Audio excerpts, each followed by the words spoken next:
of governing. Government as a process or act of governing may be defined as a body vested with the power and authority for maintaining security, peace, and stability by making and enforcing conventional and fundamental laws in a given state or society. Through the formulations and implementation of policies in the state, government as a process or act of governing regulate the activities of the citizens. At the same time, steers the affairs of the state. In order for the act of governing to be less cumbersome and be more effective and efficient, governmental powers that exist in the state are not vested in one organ or body. Rather, government is divided into three main organs. These organs in which governmental powers are vested perform different but complementary functions, and they are the legislative, the executive, and the judiciary.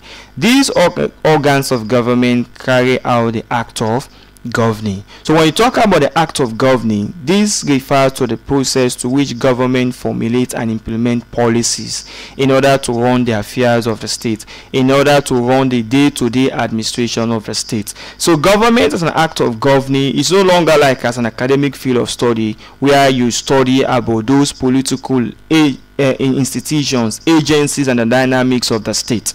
But here it is now talking about the act, the process of running the day-to-day affairs of the state, that is government as an act of governing.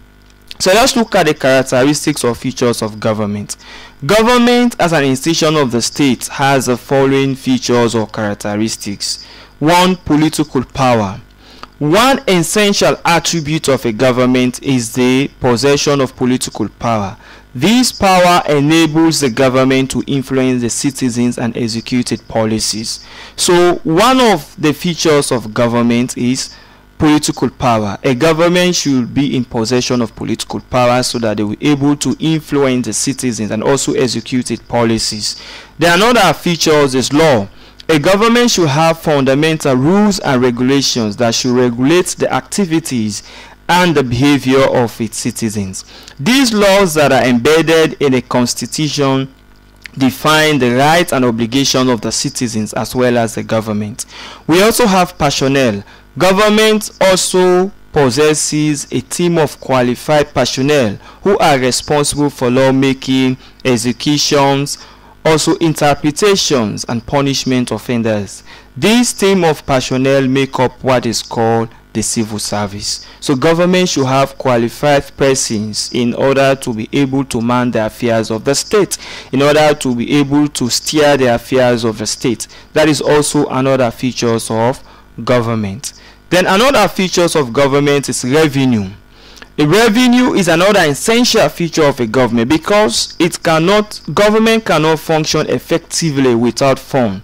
Government requires enough fund in order to execute its programs. Government must have a base or a source of getting money or revenue. But if the government does not have a source of getting fund, there is a huge problem. So that is another essential features of government. We also have public support. All types of government, including military rule, need public support to legitimize their existence. Short support will guarantee conducive atmosphere for effective functioning of short government. So if the government lacks public support, remember it is also going to lose legitimacy, because one of the key requirements for a government to be regarded as a legitimate government is public support. So government needs public support so that they will be able to carry out some of its programs and policies. But if a government does not have public support from the citizens, that's a huge problem. So it's also another features or characteristics of government. Welfare services. Provision of social services to the citizens that will improve their welfare and standard of living is another essential attribute of government. So government should be able to provide social welfare services to its citizens, and this also has a connection or a relation to do with what we call public support. Because if the government fails to live to its expectations by providing social services, or government cannot live on their promises, then it's going to lose what we call public support. And when government loses public support, it's also going to lose what we call legitimacy. So these are some of the characteristics or features of government. So one, as we said earlier, government needs revenue. Of course, the public support is also very key. The welfare services is also very key, and of course the provision of social services to the citizens is also very key. So if the government is able to provide all of these things, then government will enjoy what we call legitimacy.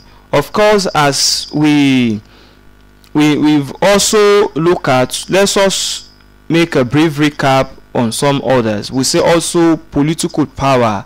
We also have what we call law. We also have personnels. All of these are the characteristics or features that made up of government. When you say the political power, that one essential attribute of government is the possession of political power, and these powers enables a government to influence the citizens and execute its policies.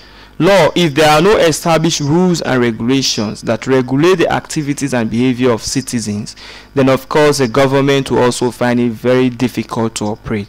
We've seen many situations when they are uprising. What the government used to do, they have to declare a curfew order or a state of emergency, and all of these government is doing, provisions are made in the constitutions, and the constitutions empowers government to carry out some of these functions in a situation where there is political instability or insecurity within the state.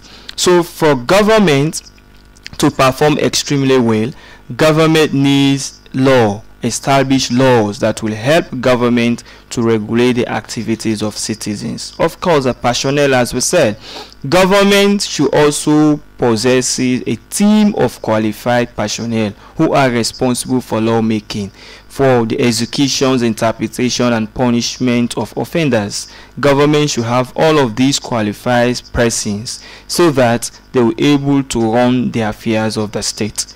But a situation where government is not having most of these qualified persons, at the end of the day, is difficult. That is more the reason why when you look at the formation of political parties, they almost have all different fields in society, because at the end of the day, if they happens to come to governance, they will be able to produce qualified persons to be able to run or man the affairs of the state. So these are some of the essential characteristics or features of government.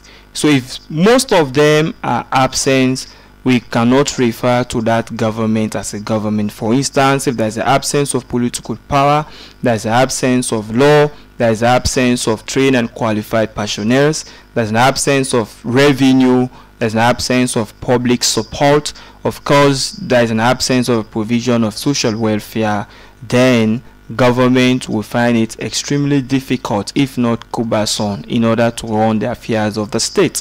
So these are the features, the characteristics that we look at, then now we can refer to it as a government or not.